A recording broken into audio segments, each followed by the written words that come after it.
Olympic के विजेताओं को मुख्यमंत्री पुष्कर सिंह धामी ने किया सम्मानित। पुष्कर सिंह धामी से की लक्ष्य सेन ने मुलाकात, सीएम ने उज्जवल भविष्य की कामना की।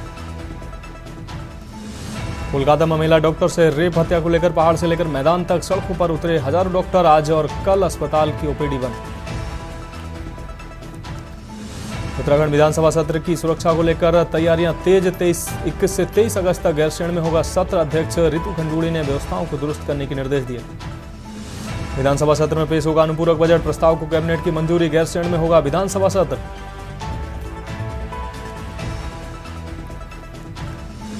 सचिवालय में अफसर कर्मियों की मनमानी पर लगेगी लगाम। नई तबादला नीति लागू करने की तैयारी। अब नए सिरे से इसमें संशोधन की तैयारी तेज।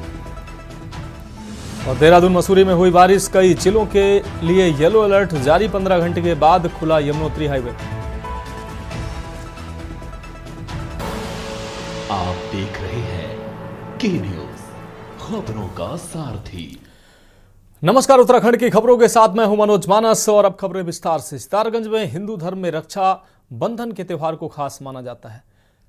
ये पर्व भाई बहन के पवित्र संबंध को समर्पित पर्व है। रक्षाबंधन के दिन अब बहनें अपने भाई की कलाई पर राखी बांधती हैं और उनसे अपनी सुरक्षा का वादा लेती हैं। रक्षाबंधन का त्यौहार हर साल सावन मास की पूर्णिमा तिथि के दिन मनाया जाता है। वहीं आशा, आंगनबाड़ी कार्यकर्ती और एकल परिवार की बहनों ने वरिष्ठ भाजपा नेता सुखदेव सिंह को रक्षा सूत्र बांधकर रक्षाबंधन का त्यौहार मनाया। इस दौरान उन्होंने समस्त बहनों को उपहार भेंट किया है। उन्होंने कहा कि रक्षाबंधन भाई बहन के अटूट प्रेम का प्रतीक है। रविवार को भाजपा नेता सुखदेव सिंह के आवास पर आशा, आंगनबाड़ी कार्यकर्ती और एकल परिवार की बहनें रक्षा सूत्र लेकर पहुंची। इस दौरान बहनों ने सुखदेव सिंह को राखियां बांधकर उनको मीठा खिलाया। उन्होंने समस्त बहनों को उपहार देकर रक्षा देखभाल का वचन दिया।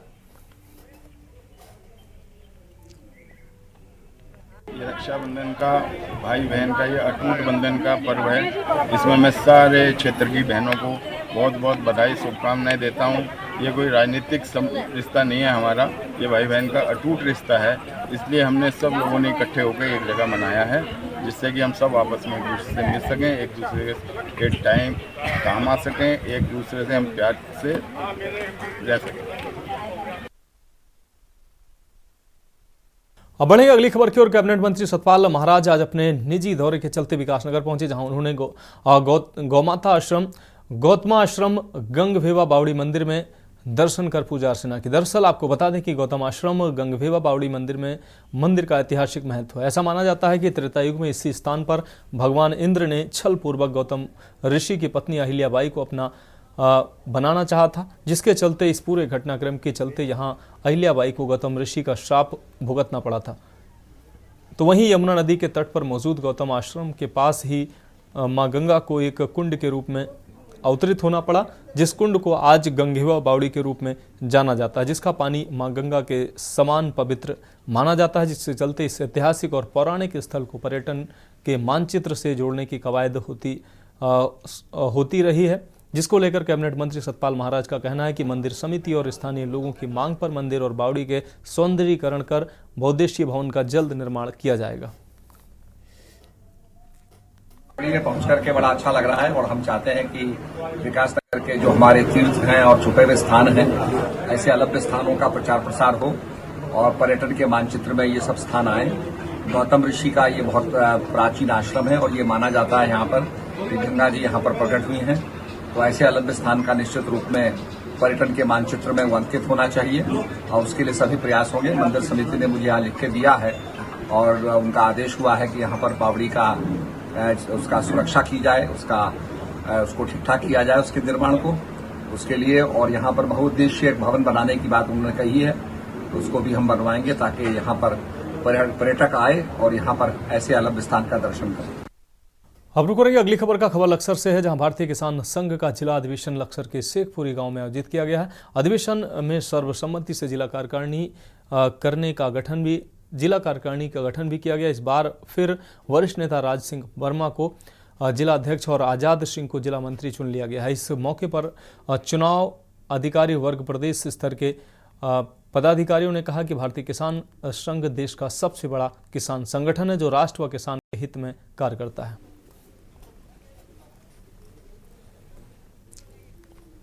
के बाद जो है जिला अध्यक्ष और जिला मंत्री सभी किसान भाइयों को बिठा करके सर्वसम्मति से अन्य जो पदाधिकारी गण है और सदस्य हैं उनका चयन करेंगे। इसमें 21 कार्यकारिणी मेंबर होते हैं, जिसमें 9 सदस्य होते हैं, बाकी जो है सब पदाधिकारी होते हैं। जिला अध्यक्ष होता है, जिला मंत्री होता है, उपाध्यक्ष 2 होते हैं, सह मंत्री 2 होते हैं, इसमें महिला प्रमुख है, युवा प्रमुख है, जैविक प्रमुख है।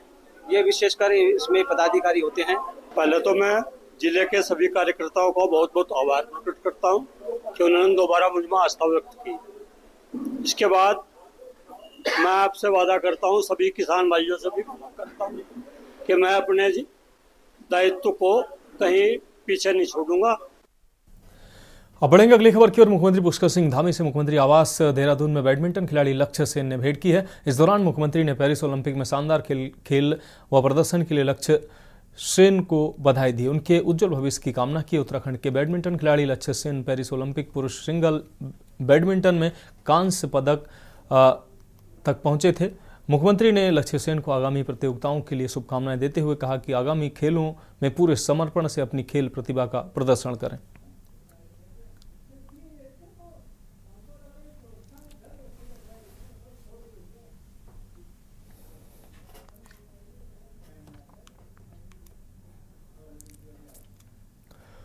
अब बढ़ेंगे अगली खबर की ओर। देश भर में रक्षा बंधन पर्व को लेकर गजब का उत्साह देखा जा रहा है। बाजारों में जमकर खरीदारी भी हो रही। भाई की कलाई पर राखी बांधने के लिए बहनें तरह तरह की राखियां खरीद रही हैं। शहर के बाजार में रक्षाबंधन पर्व से पहले शहरी व ग्रामीण क्षेत्रों से खरीदी करने के लिए बड़ी संख्या में लोग पहुंच रहे हैं। बाजार में भीड़ बढ़ते ही व्यवस्था बेपटरी हो गई है।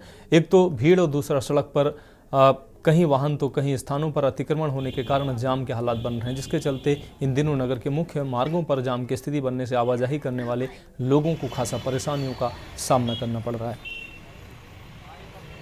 ये फेस्टिवल बहुत अच्छा होता है। 2 भाई बहनों के प्रतीक का मतलब त्योहार होता है, बताता है हमें कि अपने भाई के प्रति कैसा हमें सम्मान होता है और वो भाई हमारे रक्षा करता है।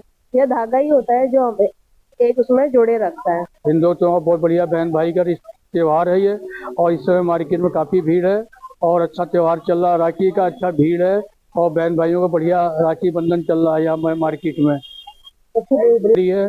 और बच्चों के खिलौने बहुत हैं और बढ़िया फैंसी है। डायमंड घड़ी राखियाँ अच्छी है तो हमारे शोरूम में बहुत बढ़िया माल है। में क्या है, बहुत बढ़िया राखियाँ आई हैं और रौनक बहुत अच्छी है। इस टाइम थोड़ा बारिश की वजह से थोड़ा हल्का हो गया काम, और वैसे तो बहुत अच्छा काम हो रहा है। और राखी भी अच्छी बिक रही है और एडी राखी में आई है, स्वास्थ्य राखी में है और एविलाई में है और गले में भी है और अच्छी राखी है। मुझको बहुत अच्छा लग रहा है कि मेरे भाई के लिए मैं अपनी राखी लेने आई हूँ।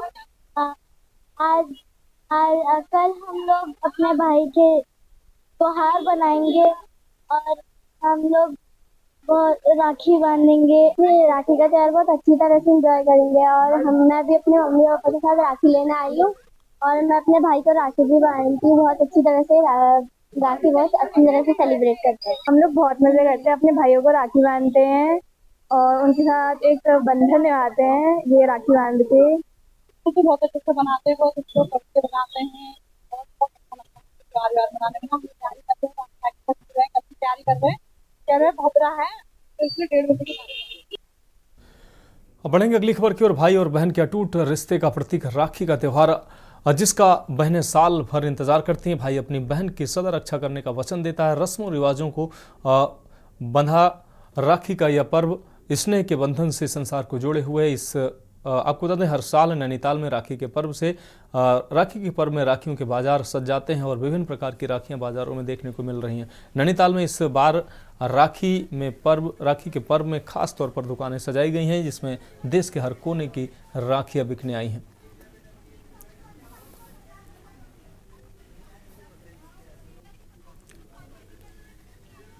बहुत ज़्यादा रहता है। ये सिर्फ भाई बहन का रिश्ता नहीं है, बहनों बहनों का भी रिश्ता है। आई हैव अ सिबलिंग और of course it's a true bond of togetherness, एक साथ रहने का विश्वास और एक दूसरे का जो बिलीव है एक दूसरे की तरफ, वो ट्रस्ट को सेलिब्रेट करने का। तो या मैंने ब्रेसलेट्स और फ्लावर्स डिफरेंट मतलब आज अभी तो कृष्णा रिलेटेड भी राखी बहुत ज़्यादा मार्केट में आ रही है, तो इन सबसे रिलेटेड जैसे कि bracelet, flowers and different types like Krishna ji से रिलेटेड भी खरीदी है ज़्यादा। क्योंकि इस दिन हम सब कज़न्स मिलते हैं, भाई बहन एक दूसरे के संग सेलिब्रेट करते हैं। मुझे तो ये ट्रेडिशनल राखियाँ ज़्यादा अच्छी लग रही हैं और हर बार मैं इसी दुकान से ले जाती हूँ, क्योंकि यहाँ की वाकई राखियाँ सबसे अलग होती है मार्केट में और सबसे खूबसूरत होती है। तो बच्चे भी यहीं आने के लिए जिद भी करते हैं। वैसे तो आप जानते हैं कि यहाँ की ट्रेडिशनल राखियों की बात ही अलग होती है। ज़्यादा तो बच्चे एक्साइटेड रहते हैं मानने के लिए राखियाँ। तो उत्साह तो ठीक है, थोड़ा ऑनलाइन से फ़र्क तो पड़ा है, पर उत्साह फिर भी ठीक है जनता में काफ़ी। हमारे पास तो 1 रुपए के तागे से लेकर करीब 2,500-3 हज़ार तक की चांदी की राखियाँ होती हैं, चंदन की होती हैं, रुद्राक्ष में होती हैं। और हमारे पास राजस्थान अलवर से हम ज़्यादा राखियाँ लाते हैं। अब रुक करेंगे अगली खबर का। रुड़की से लगभग 6 किलोमीटर की दूरी पर बसे मेवाड़ खुर्द गांव में आपको बता दें एक बोर्ड पर लिखी सूचना की वजह से गांव पूरे प्रदेश में चर्चा का विषय बन गया है। आपको बता दें गांव के प्रधान और गांव वालों ने पंचायत में बैठक कर यह फैसला लिया कि गांव में अब कोई भी किन्नर बधाई लेने के लिए अपनी मनमानी नहीं कर सकेगा। बैठक में सर्वसम्मति से प्रस्ताव पास किया गया कि गांव में बधाई लेने आने वाले किन्नर को 1121 और 31 रुपये ही बधाई के तौर पर दिए जाएंगे। गाँव में बोर्ड लगा दिया गया है जिस पर साफ साफ लिखा है कि कोई भी किन्नर किसी भी घर से जबरदस्ती कोई बधाई नहीं ले सकता। ग्राम प्रधान प्रतिनिधि ने बताया तो ये इस मेवाड़ खुर्द में ये प्रस्ताव हुआ, काफ़ी दिनों से आम जनमानस परेशान था। लगातार उनकी समस्याएं, उनकी परेशानियां ग्राम प्रधान जी के पास आती थी और आपस में एक चर्चा भी हुई कि काफ़ी लोग परेशान त्रस्त है किन्नरों से, तो कोई ना कोई इसका हल निकाला जाए। काफ़ी विचार विमर्श करने के बाद, कानूनी पहलुओं पर विचार करने के बाद कि हम जो कदम उठाएंगे उसका दूरगामी क्या समीकरण होगा, हमें कोई लाभ होगा, नुकसान होगा, तो उन सभी पर विचार करते हुए एक सामूहिक रूप से निर्णय लिया गया आम सभा में ग्राम पंचायत की कि क्यों ना एक प्रस्ताव ऐसा कर दिया जाए कि इनकी कोई सीमा बांध दी जाए। ये सर्व समाज की बात सोचते हुए पूरे गहराई से हमने निर्णय लिया कि हमारे सर्व समाज हमारे गांव में रहते हैं या आसपास रहते हैं, सभी लोग इन किन्नरों से त्रस्त हो गए। ये हमने एक जनहित में हमने सोच कर ये फैसला लिया कि उधर तो लोग जो है हॉस्पिटल से लुट के आते हैं, उधर ये यहाँ का अपनी मनमानी करते हैं, बहुत मनमानी करते हैं। ये मनमानी को सोचते हैं, हमने जनहित में हमने फैसला लिया और हमारा ये फैसला बिल्कुल अडिग होगा। अब रुक रहे हैं अगली खबर का। खबर देहरादून से है जहां आपको बता दें IRDT सभागार सर्वे चौक में मुख्यमंत्री पुष्कर सिंह धामी ने संकल्प फाउंडेशन के सहयोग से 2024 की सिविल सेवा में चयनित अभ्यर्थियों आपको बता दें प्रतिभागियों के अभिनंदन समारोह में सिविल व वन सेवा के चयनित 22 प्रतिभागियों एवं उनके अभिभावकों को सम्मानित किया। मुख्यमंत्री ने कहा कि प्रधानमंत्री नरेंद्र मोदी के नेतृत्व में नए भारत के निर्माण की शुरुआत हो चुकी है। नया भारत कैसा होगा, हमारे संस्थान व नीतियां क्या होंगी, इसमें उनकी भूमिका महत्वपूर्ण रहने वाली है। मुख्यमंत्री ने युवा अधिकारियों से अच्छे प्रशासनिक अधिकारी बनकर देश की संस्कृति के सच्चे संरक्षक बनने की अपेक्षा की।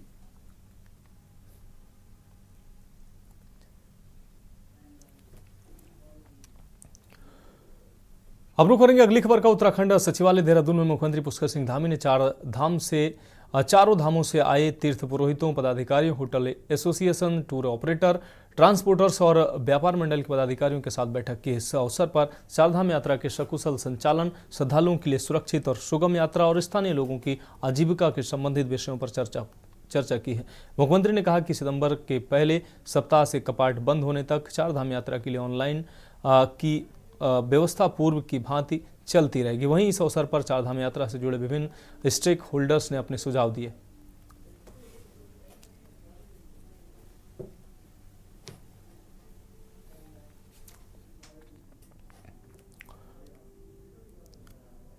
अब बढ़ेंगे अगली खबर की ओर। एकल अभियान के तहत पूरे प्रदेश में 147 जगह रक्षाबंधन का पर्व मनाया गया है। इस अभियान से जुड़ी बहनों ने प्रदेश भर में प्रशासनिक व पुलिस अधिकारियों को रक्षा सूत्र बांधे। वहीं दिनेशपुर नगर पंचायत की निवर्तमान अध्यक्ष सीमा सरकार ने थाना अध्यक्ष को राखी बांधकर रक्षाबंधन मनाया। एकल विद्यालय अभियान भारत लोक शिक्षा परिषद द्वारा संचालित दिनेशपुर आचार्य व बहनों द्वारा विगत वर्षों की भांति इस वर्ष भी दिनेशपुर थाने में रक्षाबंधन कार्यक्रम मनाया गया।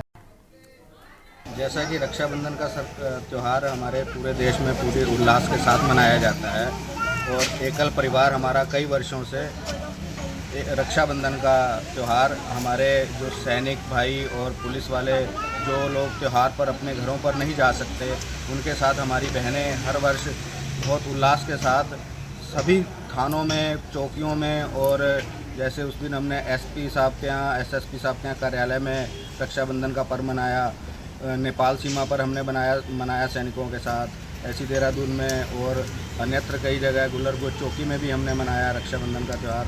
तो हमारी बहनें, हमारे जो पुलिस वाले रक्षक जवान होते हैं और सेना के जवान होते हैं, उनको रक्षाबंधन पर राखी बांध करके उनको वो पर्व की याद कराती हैं कि बहनों की रक्षा और समाज की रक्षा हम सब ने मिलकर के करनी है। अब बढ़ेंगे अगली खबर की ओर। सरकार की पहल पर ग्रामीण क्षेत्रों में स्वयं सहायता समूह स्वावलंबी बन रहे हैं, जिस वजह से स्वयं सहायता समूह से जुड़कर ग्रामीण महिलाएं आत्मनिर्भर बन रही हैं, जिसके चलते जागृत स्वयं सहायता समूह की संचालिका श्यामा चौहान की अगुवाई में सैकड़ों महिलाएं घर पर ही विभिन्न तरह के उत्पाद बनाकर अपनी आजीविका चला रही हैं। खासकर देश में मनाए जाने वाले त्योहारों में भी ये महिलाएं विभिन्न उत्पाद तैयार कर बाजारों तक पहुँच रही हैं। इसी क्रम में रक्षाबंधन के मौके पर इनके द्वारा बनाई गई विभिन्न तरह की राखियां बाजारों की रौनक बढ़ा रही हैं। श्यामा चौहान की माने तो आपको बता दें पिछले साल उनके समूह की महिलाओं द्वारा बनाई गई राखियां देश के प्रधानमंत्री मोदी और सूबे के मुख्यमंत्री पुष्कर सिंह धामी को भी भेजी गई थी। इस बार भी महिलाओं द्वारा राखियां तैयार कर बाजार में बेचने के साथ ही अपने इस्तेमाल में भी लाई जा रही हैं। तो सभी को नमस्ते। और हमारे समूह का नाम महिला जागृति स्वयं सहायता समूह है और संगठन का नाम जय माता दी उन्नति क्लस्टर है। अभी हमारे जो संगठन की महिलाएं हैं, आपने देखा कि राखी बनाई और मतलब जैसे जो भी त्यौहार आता है ना, तो हर त्यौहार में त्यौहार के अनुसार ही हम लोग प्रोडक्ट्स तैयार करते हैं। और खास तौर पे जैसे भी राखी आई तो राखी बना रहे हैं हम लोग, राखी भी भेजी हमने। पिछली बार भी जो राखियां बनाई थी, हमारी राखी देश के यशस्वी प्रधानमंत्री माननीय श्री नरेंद्र मोदी जी को भी गए थे और आदरणीय श्री जो हमारे उत्तराखंड के मुख्यमंत्री जी हैं पुष्कर सिंह धामी जी को भी गई थी हमारी राखियां, और हम खुद बांध के भी आए थे अपने मुख्यमंत्री जी को। तो बहुत अच्छा लगता है कि जैसे राखी का त्योहार है और हमारी बहनें घर बैठे राखी बना रही हैं, आत्मनिर्भर बन रही हैं, इससे उनके बच्चों की और घर की आजीविका भी चल रही है। हम स्वयं सहायता समूह से जुड़े हैं और इसमें हमें बहुत फायदा मिल रहा है। हमें आदरणीय हमारी जो श्यामा देवी जी है, उनके माध्यम से हमें बहुत सारा रोजगार प्राप्त हो रहा है। हर त्योहार पे हम हर तरह के वो कार्यक्रम करते हैं और इसमें हमारी सारी महिलाएं एक साथ एकजुट होके हमें बहुत अच्छा वो मिलता है। राखियां बनाई है इस बार आपने, किस तरह की राखियां बनाई है? हमने बहुत सारी राखियां बनाई थी। पिछली बार जैसे हमारी अभी बताया होगा उन्होंने, तो प्रधानमंत्री जी को भी गई और माननीय मुख्यमंत्री जी को भी गई। तो इस बार जो हमने राखियां बनाई थी वो हम अपने भाइयों को भी यहीं से मतलब जो हम बनाते हैं उन्हीं को बांधते हैं। तो मतलब जो भी कार्यक्रम हम करते हैं उसमें बहुत अच्छा। तो खबरों में वक्त एक ब्रेक का है, जल्द हाजिर होंगे। आप देख रहे हैं के न्यूज़, खबरों का सारथी। लेकिन इस बार भी रामलीला कुछ खास होगी। कमेटी के संस्थापक मुकेश जोशी ने बताया कि इस वर्ष प्रथम शारदीय नवरात्र 3 अक्टूबर से रामलीला का मंचन शुरू होगा। इस रामलीला की खास बात यह होगी कि अब की बार रावण, मेघनाथ, कुंभकर्ण आदि पात्रों में छोटे बच्चे, पूर्व सैनिक और महिलाएं नजर आएंगी। बहरहाल इन दिनों तालीम चल रही है और सभी इस रामलीला को लेकर काफी उत्सुक नजर आ रहे हैं।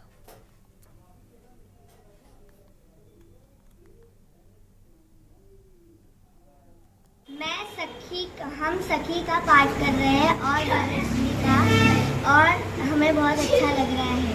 कहता हूँ कि ये जो रामलीला है हमारी, ये 2009 से स्टार्ट हो गई थी और यहाँ पे हम लोग मेकअप से लेके यहाँ पे जितने भी पात्र हैं उनको अभिनय सिखाते हैं और सब करवाते हैं। सब लोग मिलके आपस में सब यहाँ पे आयोजित करते हैं और यहाँ पे हम मेकअप भी करते हैं और पार्ट भी खेलते हैं और व्यवस्था भी देखते हैं। तो सब लोग, हम जितने भी भाई लोग हैं आपस में मिलके हम लोग सब एक पूरी रामलीला को आयोजित करते हैं। बाहर सालों से ग्रामीण इलाके में जो रामलीला हो रही है, सबसे पहले स्टेज की रामलीला हो रही है। इससे ग्रामीण के बच्चों को आगे प्रोत्साहित करने के लिए, जैसे खेल मैदान में बड़े बड़े लोगों को प्रोत्साहित करने के लिए इसी ग्रामीण क्षेत्र से बच्चे बनते जाते हैं। वो कलाकार जो हैं, पांडे हो, धर्मेंद्र हो, अमिताभ बच्चन हो, हमारे पहाड़ी क्षेत्र से गए। तो हम आगे को भी उम्मीद करते हैं कि हमारे ये छोटे छोटे नन्हे बच्चों से अच्छी रामलीला का पाठ कराएंगे। बहुत सौभाग्य का विषय है। श्री रामलीला कमेटी ब्लॉक के द्वारा इस वर्ष 13वें वर्ष के रामलीला का मंचन किया जा रहा है, जिसका शुभारंभ प्रथम नवरात्रि यानी कि 3 अक्टूबर से होगा, जिसकी तालीम लगभग 2 माह पूर्व शुरू कर दी जाती है। तो 3 अगस्त से हमने तालीम शुरू कर दी थी। यहीं आसपास के क्षेत्र लोहिया साल, कल्ला, भगवानपुर, हिम्मतपुर आदि क्षेत्रों से नन्हे मुन्ने कलाकार, माताएं, बहनें और सबसे गर्व का विषय कि कई पूर्व सैनिक भी इस रामलीला में अपनी यहाँ पर मंच में अपने कला का यहाँ पर प्रदर्शन करेंगे।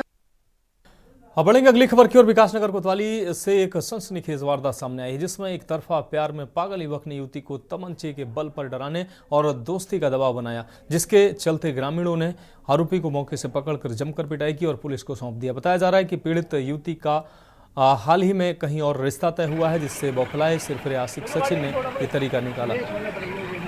लगभग 1-2 घंटे पहले सूचना मिली थी पुलिस को कि यहाँ पर एक लड़के द्वारा किसी लड़की जिसकी शादी होने वाली थी, तो उसको किसी के द्वारा तमंचे की नोक पे डराया धमकाया गया था, जिसे कि स्थानीय पुलिस द्वारा ही स्थानीय लोगों द्वारा ही पुलिस के हवाले करके यहाँ थाने लेके आए थे। तो इसके द्वारा बताया कि इसकी शादी होने वाली थी, शायद पहले कभी पसंद करता होगा, इस कारण की बात करने के लिए ज़बरदस्ती कर रहा था। तो लोगों ने जब इसने मदद मांगी तो लोग वहाँ पे परिचित आए थे, जिनके द्वारा पकड़ के थाने लाया गया है, उस पर अग्रिम कार्रवाई की जा रही है। मेरा भाई है, उसका भी रिसेंटली रिश्ता हुआ है। जिस लड़की से रिश्ता हुआ है तो एक लड़का है कोई भागना का, सचिन तोमर नाम से, तो वो परेशान कर रहा था भाभी को 3-4 महीने से। और आज भी जब भाभी गांव से आ रही थी तो जो भाई का जहाँ रिश्ता हुआ है, जो लड़की आ रही थी तो उसको परेशान कर रहा था वो। आज भी वो कट्टा कुट्टा लेके आ रखा था और लोड था वो।